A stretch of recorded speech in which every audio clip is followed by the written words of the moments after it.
चुनाव के समय नजदीक आते ही सभी पार्टियों के प्रत्याशियों ने चुनाव प्रचार तेज कर दिया है। इसी कड़ी में कांग्रेस प्रत्याशी सुमन व्यास भी घर घर जाकर जनसंपर्क कर रही हैं और जनता से वोट देने की अपील कर रही हैं। वहीं सुमन व्यास ने जीएमडी न्यूज से खास बातचीत की।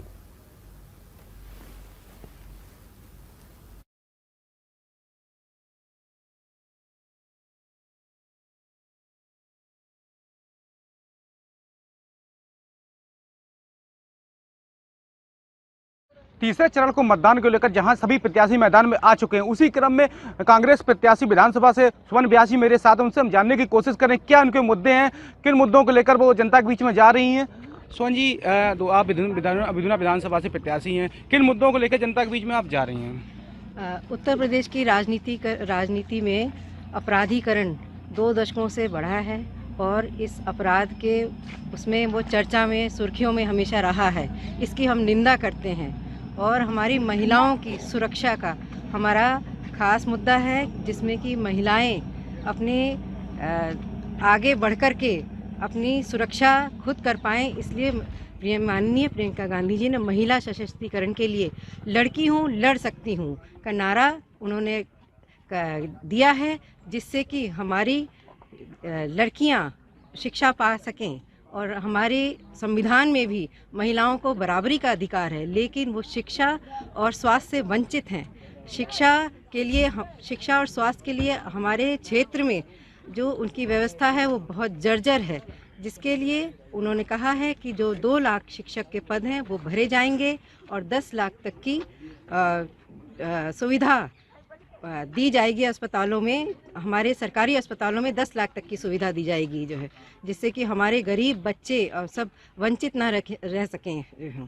और महिलाओं के लिए उन्होंने 40% रोज़गार में आरक्षण कहा है और उन्होंने कहा है कि 5 लाख तक का कर्ज 1% ब्याज पर दिया जाएगा, जिससे हमारी महिलाएं आगे बढ़ सके, उनकी आर्थिक स्थिति उनकी बढ़ सके, जिससे कि वो विकास में आगे आ सकें जो है।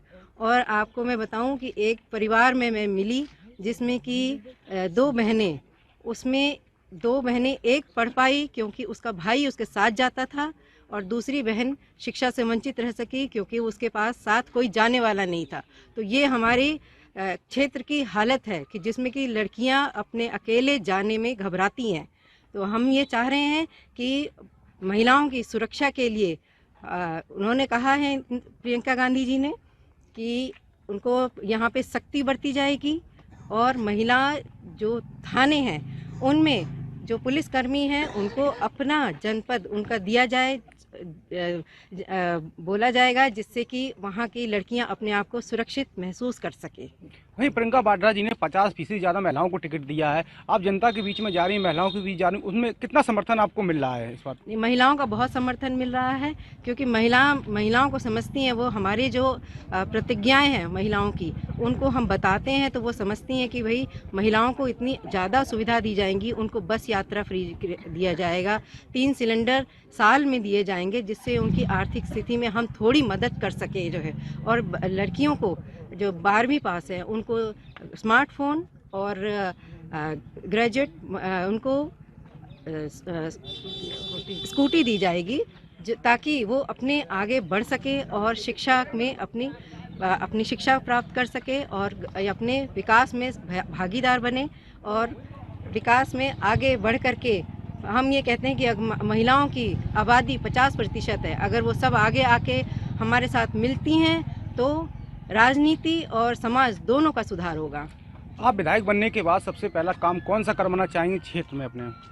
देखिए, हम महिलाओं के लिए ही सबसे ज़्यादा करना चाहेंगे। सबसे मेन मुद्दा हमारा तो महिलाओं का शिक्षा और स्वास्थ्य ही है। जो स्कूल हैं वो सुधारे जाएं, जो कॉलेज हैं वो सुधारे जाएं। कॉलेजेस में प्रयोगशालाएं हैं, उनमें वाईफाई नहीं है, उनमें खेल के मैदान नहीं है, उनमें बहुत सारी सुविधाएं नहीं है, जिससे कि उनका जो स्तर है वो नीचा है। बच्चों को रोज़गार नहीं मिल रहा है। रोज़गार पे ध्यान दिया जाएगा कि उनको जो लड़कियों के लिए जो 20 लाख विभिन्न विभागों में पद खाली पड़े हैं, उनमें 8 लाख नौकरियां महिलाओं को दी जाएंगी। तो ये सब हमारे उसमें मुद्दे रहेंगे और हमारी जो यहाँ पे बिदुना का जो क्षेत्र है, इसमें हमारे बच्चे आगे पढ़ें, उनकी जो स्वास्थ्य केंद्र हैं और उनके जो प्राथमिक स्कूल हैं उनको हम सुधारेंगे सबसे पहले, जिससे कि सब स्तर उनका बढ़ सके। ये थी सुमन व्यास जी। उनका कहना है कि महिलाओं के विकास की ओर ले जाएंगे, जो भी काम अधूरे काम रह गए हैं जो उनके क्षेत्र में वो पूरा करवाएंगे। और यहाँ से अंजुमन तिवारी, GMD न्यूज़। अगर आपको हमारा वीडियो पसंद आया हो तो हमें लाइक करें, सब्सक्राइब करें और ज्यादा से ज्यादा शेयर करें। और हाँ, बेल आइकॉन दबाना ना भूलें ताकि हर खबर का अपडेट आप तक पहुंचे तुरंत। आप हमें इंस्टा, ट्विटर और फेसबुक पर भी फॉलो कर सकते हैं। हमारी ID है @JMD News Flash।